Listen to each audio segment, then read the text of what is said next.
trabajo en el hospital departamental.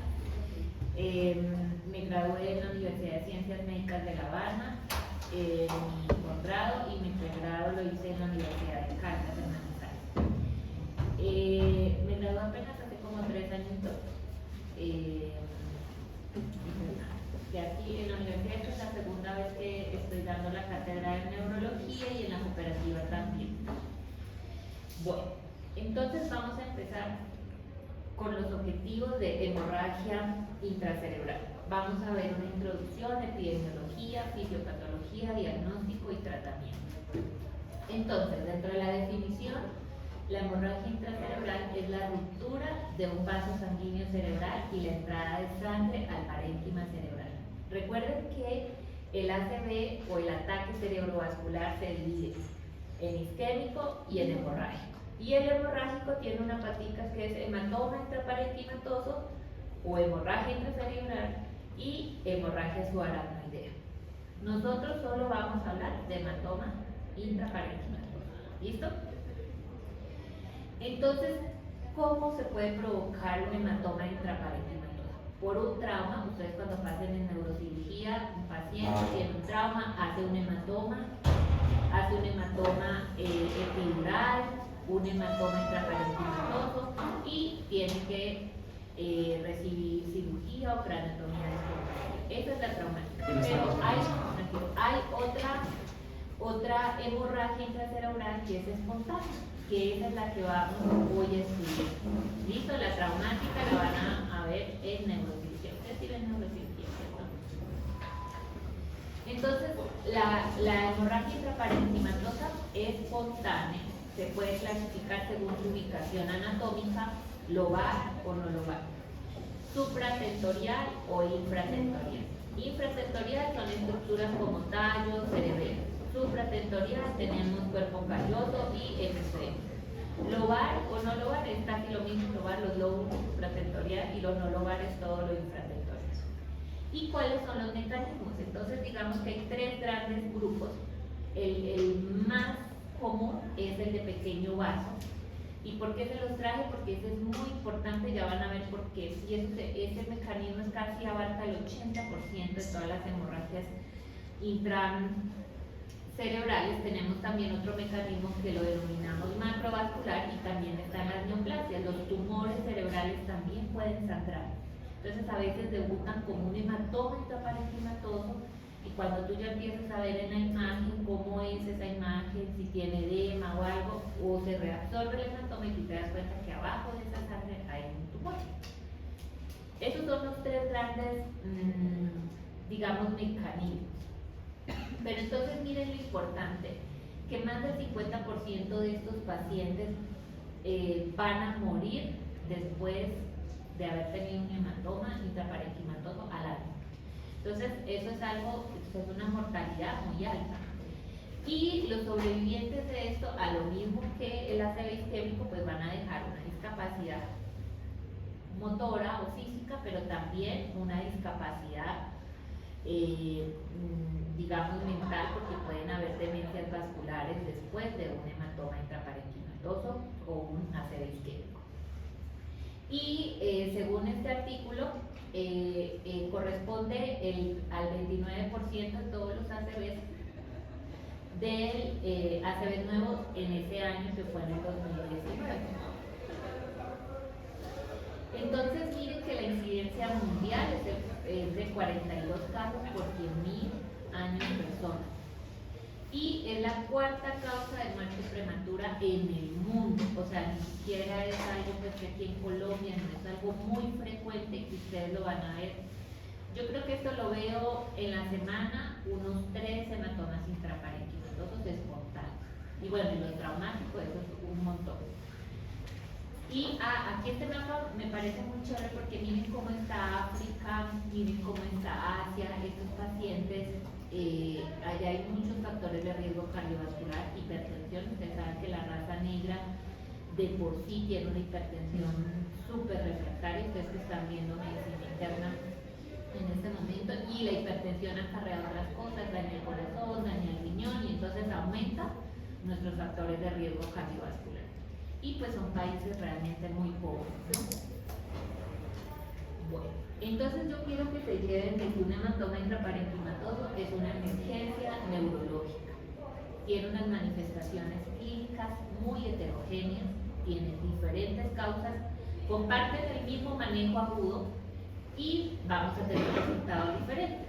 Cuando nos llega un paciente a urgencias con un déficit motor ictal quiere decir segundos, minutos, no es lo mismo que me llegue un paciente, es que tengo esta hemiparesia y llevo como un mes y poco a poco me ha ido aumentando. Eso no es ictal. Yo ya pienso allí en otra cosa, en algo tumoral, en otro tipo de etiología, pero ictal y que me hace pensar en vascular es algo que sea que yo estoy comiendo y cuando en un momento otro se me torció la boca, tuve el déficit motor, no pude levantar la mano, la pierna, y eso quiere decir que algo está pasando en mi cerebro. Usted llega al servicio de urgencias con su paciente, o le llega a usted, o usted llega con su familiar, y usted no sabe si eso es hemorrágico o eso es isquémico. Usted activa un código y hace una tomografía lo más pronto posible, y solo con la imagen usted se va a dar cuenta si ese ACV es isquémico o hemorrágico. Y cada uno tiene caminos diferentes y protocolos diferentes. Entonces, yo les decía que el 80% son, digamos, la etiología de vasos pequeños, y esta es una causa de ACV espontánea y es la vasculopatía perforante profunda o llamada arteriosclerosis o arteriopatía hipertensiva. Esto lo causa la hipertensión arterial. Y estos, cuando ustedes lean la literatura, se van a dar cuenta que también dicen el hematoma del hipertenso, ¿sí?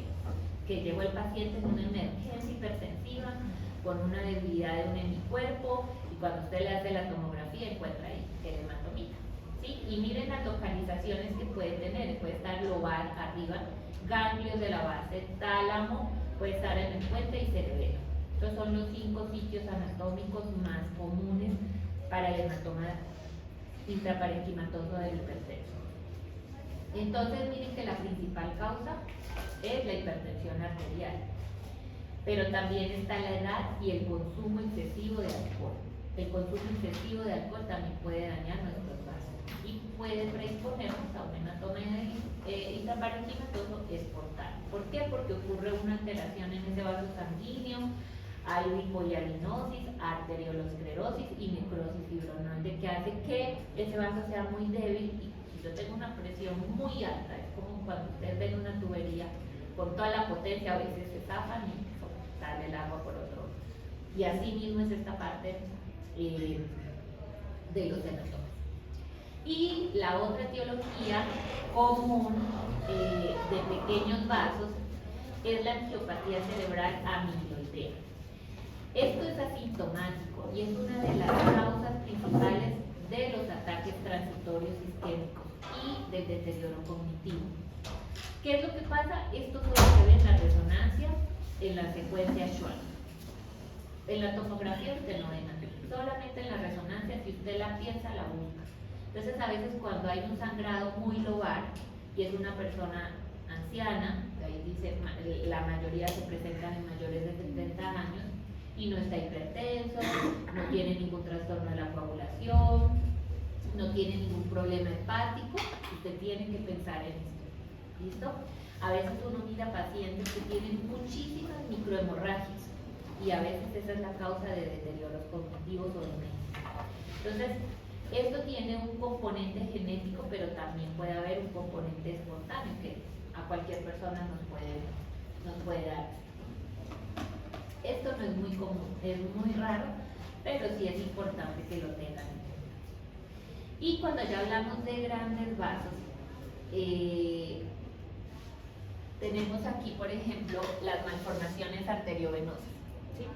Las malformaciones arteriovenosas son vasitos como una medusa allí, que son, estos ya es algo que congénito, cualquiera podemos tener una malformación hasta que nos hagamos una imagen o Dios no quiera uno tenga un sangrado, un hematoma. Esto sí se presenta, estas malformaciones como las MAP o como los aneurismas son de pacientes jóvenes. Entonces, miren que también podemos tener microaneurismas por una infección en el corazón que navegue pues del corazón al cerebro. Podemos tener un infarto isquémico que nuestro paciente se transforme a hemorragia. Hay otra enfermedad que se llama moya-moya, son enfermedades de los vasos, pero son enfermedades genéticas. ¿Listo? Hay otro tipo de malformaciones que son los cavernomas, que en la resonancia se ven como una crispeta. Como una crispetica, ese es el signo de los cavernomas. También está la trombosis venosa. ¿Sí? ¿Qué es la trombosis venosa? Son trombos, pero en el sistema venoso. ¿Qué nos puede predisponer? Ser mujeres, planificación con anticonceptivos orales o tener algún problema hematológico. ¿Sí? Que formemos trombos pues, en nuestro cuerpo. En la embarazada esto es muy común y hay cefaleas con signos de alarma porque esto debuta con cefalea, ¿sí? Y el paciente puede entrar en coma porque se nos tapona todo el sistema venoso y no hay circulación. Los tumores, como les decía, pueden sangrar. También hay vasculitis que también pueden sangrar. O sea, la vasculitis también es una debilidad de los vasos y la sangre puede salir si se rompe. Tenemos la encefalopatía posterior reversible, que eso ocurre más en trastornos hipertensivos, y fístulas arteriales. Entonces miren todas las etiologías macrovasculares de vasos grandes, no esos vasos chiquitos que vimos anteriormente, que pueden sangrar y nos pueden dar un hematoma intraparenquimatoso. No solamente la hipertensión. Y la otra cosa importante son los trastornos de factores de coagulación. Yo a veces cuando me llega el paciente y no está hipertenso, no le empiezo a hacer TP, TPT, INR. Hay que averiguar si este paciente tiene un trastorno hepático. Acuérdense que en el hígado se sintetizan mucho estos factores, entonces esto también lo tenemos que investigar. Y si ya uno tiene más sospechas, pues ya se va a todo un estudio hematológico o inmunológico. Y los fármacos, siempre hay que preguntar, ¿usted toma warfarina? Entonces ustedes saben que la warfarina se aumenta o los tiempos se prolongan porque comen, no sé, vegetales. Entonces ustedes de médico general, el paciente está anticoagulado y le dicen tiene que comer verduras, tiene que comer sin grasa, pero las verduras les prolongan y el paciente puede sangrar. Les prolongan el INR. ¿Listo? Y dentro de la fisiopatología, pues vamos a ver que hay ruptura de un vaso sanguíneo, sale la sangre al parénquima cerebral, entonces este hematoma se va a expandir y vamos a tener una lesión alrededor de ese hematoma que se puede dañar ese tejido y entonces vamos a empezar a presentar un efecto de masa que puede comprimir las estructuras, el paciente se puede herniar y podemos también que este sangrado se vaya a los ventrículos y cuando están los ventrículos la sangre tapona esos sitios por donde hay el flujo del líquido cefalorraquídeo y lo que produce es una hidrocefalia. Bueno, eso es parte de la fisiopatología, pero bueno, eso no vamos a porque pues digamos no es el fin, me interesa que seamos más prácticos. ¿Y cómo vamos a hacer el diagnóstico? Ya conocemos las tres causas grandes, ya sabemos cuál es la definición y cómo vamos a diagnosticar. Entonces, lo primero, un déficit vital, minutos, segundos, por un déficit motor o una focalidad neurológica. Yo tengo que hacer pues un ingreso, irme inmediatamente a urgencias, se activa un código y se toma una tomografía. Cuando yo tengo la imagen, yo solo puedo decidir, ahí decido si esto es isquémico o hemorrágico. Entonces, ¿cómo se va a ver en la tomografía la sangre? Hiperdensa. Entonces, miren allí en la imagen, ese es un hematoma que está comprimiendo allí el ventrículo lateral izquierdo. Pero miren, y esto es algo como para que ustedes mediten, si muchos son de acá, porque nosotros tenemos, o sea, los médicos en sí somos líderes en donde estemos. Y lastimosamente nosotros vivimos acá y esta es nuestra realidad. Casi toda nuestra población es rural. Miren en Pasto, que solamente en Pasto somos un 24% de habitantes. El resto está en Ipiales, Tumaco y los demás municipios. Y miren que en todo el departamento solo hay 4 sitios donde hay TAC. En Tumaco, en Túquerres, en La Unión y en Ipiales. Entonces miren que en este artículo es muy interesante porque dice que en países de bajos ingresos hay menos de un TAC por millón de habitantes. Nosotros, según esta estadística, deberíamos tener 2, bueno, tenemos 4, ¿sí? Pero miren, en comparación con países de ingresos altos, tienen, por este mismo tamaño de población, tienen 40 TAC. Entonces ustedes cuando se vean ya en su rural y tengan este tipo de cosas, ustedes se van a encontrar, no hay ambulancia, hay un paro armado y no les dejan pasar, mil cantidad de cosas que pueden pasar, y la única manera de nosotros hacer un diagnóstico claro es haciendo una tomografía. ¿Listo? Entonces, esto es muy importante que lo tengan en cuenta. Entonces, que hay algo importante, hay un signo por lo que se debe hacer a estos pacientes que tienen un hematoma intraparenquimatoso, un angioTAC cerebral. ¿Por qué es importante? Porque este angioTAC nos va a predecir si este paciente, ese hematoma se va a expandir. Y este es el signo del punto. Entonces, miren, aquí está el hematoma. Yo hice el angioTAC y miren estos punticos que hay acá. Y esto es a los 24 horas. Se supone que a todos los pacientes les tenemos que hacer angioTAC, pero a veces ocurre que no hay contraste, se dañó el TAC, porque usted, no sé, está en Túquerres, tiene esto, sí, usted lo puede observar en Túquerres porque Túquerres tiene TAC y tiene uso. Pero si yo no le hago un angioTAC y no miro que ese hematoma se va a expandir y yo en Túquerres no tengo neurocirujano para hacerle una craneotomía descompresiva, no voy a predecir que este hematoma se me vaya a expandir. Entonces sí es importante, pero no siempre se usa. Doctora, lo recomendable para realizar un TAC, ¿cuánto tiempo es? O sea, sí o sí tienes que hacerle el TAC. Así sea que llegue rápido, así llegue a las 6 horas, a las 24 horas, siempre tiene que tener un TAC. Siempre, porque tú nunca vas a saber si eso es isquémico, es hemorrágico, es un tumor. Ya siempre tienen que hacer un TAC. Y tienen 24 horas, porque como no sabemos, son 24 horas que ese paciente tiene chance de recibir un tratamiento si es llegar a ser isquémico. ¿Ya? Pero como no sabemos, entonces, porque a veces dicen, hasta en el mismo hospital dicen, no, ya lleva 8 horas, ya no se le puede hacer nada. Mentiras, que sí se pueden hacer cosas. Entonces, eso es muy importante tener en cuenta esas ventanas terapéuticas, pero eso ya lo vamos a ver cuando veamos lo de isquémico. Entonces, clínicamente, esto le puede dar a un joven o a un adulto. A los pacientes jóvenes, lo más común son los aneurismas, las malformaciones, alguna enfermedad, digamos ya con un componente genético. Si es adulto, pues uno ya empieza a preguntar, ¿usted es hipertenso? ¿Llegó en una emergencia hipertensiva o no? ¿O una urgencia hipertensiva? ¿Qué medicamentos toma? ¿Está tomando warfarina o algún otro anticoagulante? No solamente la warfarina produce esto, están los NOACs, las heparinas. Este paciente tiene un problema hepático, entonces esto es importante que tenemos que indagar la historia familiar, si tiene antecedentes de epilepsia o ha tenido otro hematoma intraparenquimatoso. Acuérdense de que los ATIs a repetición, ¿de qué enfermedad me pueden hacer pensar? Lo acabamos de decir.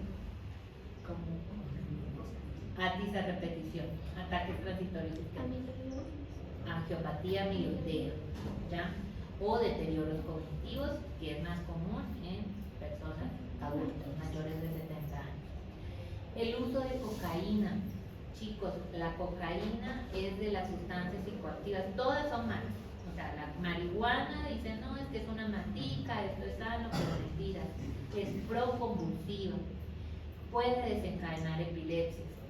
Cuando yo uso de la marihuana, el cannabidol terapéutico es solo el cannabidol. La marihuana tiene una cantidad de compuestos, de eso solo sacan el cannabidol y sirve como medicamento. Entonces, la cocaína se caracteriza por provocar o desarrollar aneurismas cerebrales. Muchos de los cocainómanos a veces mueren porque se les explotan los arterias. Entonces eso es muy importante indagarles a los pacientes. Paciente joven que llegue con un ACV hemorrágico, después de que usted le descartó todo lo que sea de malformaciones, indague sobre abuso de estado. ¿Ya? Eso es muy importante. El embarazo puerperio, por lo que hablamos, y los fármacos. Entonces todo eso es muy importante tener en cuenta. Entonces, uno de los objetivos o el primer paso es tratar de identificar la causa, realizar el manejo agudo y hacer una prevención secundaria para que a este paciente no le vuelva a dar esto. Bueno, eso ya lo habíamos hablado. Y quiero que sepan que en el mundo hay unidades de stroke solamente para estos ACVs hemorrágicos. ¿Y de qué compone pues una unidad de stroke? Esto tiene que tener un equipo multidisciplinario, debe estar 24/7. En este metaanálisis evaluaron 8 ensayos clínicos con 2.657 pacientes y llegaron a la conclusión que estos pacientes tratados en una unidad con protocolos, con un equipo multidisciplinario, pues beneficia a los pacientes, igual que los pacientes de ACV isquémico. Sí, porque en los de ACV isquémico ustedes escuchan más sobre las unidades de stroke, pero en el hemorrágico casi no, pero en el mundo hay unidades solo de ACV hemorrágico. ¿Y cuáles son mis targets cuando yo tengo a este paciente y qué es lo que yo quiero evitar para que mi paciente tenga más complicaciones? Entonces, primero es que no se siga extendiendo el hematoma. Entonces, si mi paciente llegó por una crisis hipertensiva, pues lo que debo hacer es bajar la presión, ¿cierto? Pero yo debo individualizar a mi paciente. Yo no debo bajar más de 70 milímetros de mercurio, porque si no, le acabo haciendo mucho daño, ¿sí? Entonces se debe bajar la presión, las metas son 130 a 150 milímetros de mercurio de la tensión arterial sistólica, pero digamos habrán casos que no sé, la tenga en 220, 100, pues yo no la voy a bajar a 130 o a 150, porque pues le vamos a hacer más daño a nuestro paciente. Entonces se debe individualizar al paciente, pero sí tenemos que disminuir la expansión de este hematoma. Si el paciente venía tomando warfarina, pues tenemos que revertirlo, pero si está tomando NOACs, se puede revertir, pero por ejemplo aquí no tenemos. Lo hacen mucho en Valle del Lil, inclusive ellos revierten al paciente y lo trombolizan con NOACs, con rivaroxabana, pero porque ellos tienen, digamos, los medicamentos. Y también podemos usar ácido tranexámico. Tenemos estos pacientes, sus primeras 24 horas tienen un riesgo de deterioro neurológico, entonces debe ser manejado en una UCI, ¿sí? Sobre todo cuando es de moderada a grave, cuando hay una hemorragia intraventricular, por lo que les decía que esto puede provocar hidrocefalia, o porque la localización del hematoma es infratentorial y cuando el volumen es mayor de 30 milímetros, ese espacio tan chiquito se comprime y empieza el tallo cerebral a sufrir. Empieza a sufrir y los pacientes entran en coma y empiezan a tener otras afectaciones neurológicas. A diferencia que si mi paciente tiene un hematoma acá, no importa que sea muy grande, pero pues tiene más espacio que en la fosa posterior. Entonces ahí, digamos que esto, el tema de cuándo hacer una craneotomía supratentorial y cuándo hacer una craneotomía infratentorial, digamos, es muy debatido. Dentro de las indicaciones, como yo les decía, de infratentorial es que sea un volumen mayor de 30 milímetros, pero o que yo vea que ese hematoma, ese edema, esté haciendo que el tallo cerebral sufra. ¿Listo? Pero si cuando el neurocirujano jamás, a ellos no les gusta hacer este tipo de craneotomía. Entonces, digamos que la literatura también no es muy clara, todavía hay estudios a favor, otros en contra, porque cuando tú abres el cráneo también aumentas el riesgo de otras cosas, aumentas el riesgo de infecciones, entonces a veces terminan los pacientes complicados por otras cosas. Entonces hay que saber seleccionar el paciente. El hematoma intraparenquimatoso es muy agradecido, a diferencia del ácido isquémico. El ácido isquémico sí sabe dejar lesiones, pero el hematoma intraparenquimatoso se autorresuelve y el paciente no queda con tanto déficit como si fuera isquémico. Entonces, como les decía, ahí importante en el paciente joven darle la oportunidad de una craneotomía, pero como les digo, este tema con los neurocirujanos es bien difícil. En el hospital al único que le hacen caso es al doctor Sánchez, al único.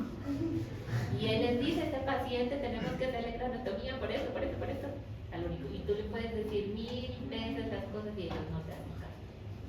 Entonces, pero ellos tienen sus razones también, la literatura también apoya no tomar esas conductas, pero entonces uno sí tiene que llenarse de argumentos para tomar esas decisiones, sobre todo cuando el paciente es joven. Una pregunta, cuando los estados de tratamiento farmacológico, ¿ese indicador es un nimodipino? A ver, el nimodipino se usa en hemorragia subaracnoidea. Cuando el hemorragia subaracnoidea es un Fischer-2. ¿Por qué? Porque al día 10 el paciente va a hacer un vasoespasmo. Entonces, tú tienes que hacer, darle una dosis de 60 cada 4 horas. ¿Listo? Por 21 días, para evitar la complicación del vasoespasmo. Pero la hemorragia subaracnoidea se maneja totalmente diferente al hematoma intraparenquimatoso. ¿Listo? Entonces, ¿qué tenemos que hacer en estos pacientes para que no les vuelva a dar? Si sabemos que la mayor causa es la hipertensión. Tratar la hipertensión. Tenemos que educar a ese paciente, decirle, mire, si usted no trata su presión arterial, usted puede sufrir un ACV isquémico hemorrágico, puede quedar ciego por una retinopatía, puede quedar con diálisis porque le va a dañar los riñones, ¿sí? El corazón se le pone grande y luego terminan con fallas cardíacas. Entonces, eso lo van a hacer ustedes en primer nivel. Ahí es donde ustedes van a poder intervenir. Porque ya acá ya llegan con las complicaciones y uno ya trata como de apagar incendios. Pero la clave es promoción y prevención. Es hartísimo, porque yo también pasé por allí y uno es, ay, qué mamera, la enfermera ya viene y eso y no sé qué. Pero ahora de especialista yo ya me doy cuenta la importancia que tiene la promoción y prevención, porque esto es prevenir. Y ustedes tienen que empezarlo a hacer en su vida, miren, el sedentarismo, la mala alimentación, el alcohol, el tabaquismo, el estrés, ¿sí? Ahora que estamos jóvenes. ¿Okay? Entonces, igual, esto es lo mismo, tenemos que individualizar, evitar que nos vuelvan a dar estos eventos a nuestros pacientes. Y bueno, esto ya es como un resumen de todo lo que hemos hablado. Ojo que después de los hematomas intraparenquimatosos, después de un ACV isquémico, el riesgo de demencia vascular es supremamente alto. ¿Listo? Preguntas que tengan hasta aquí. O sea, a todos los pacientes con hemorragia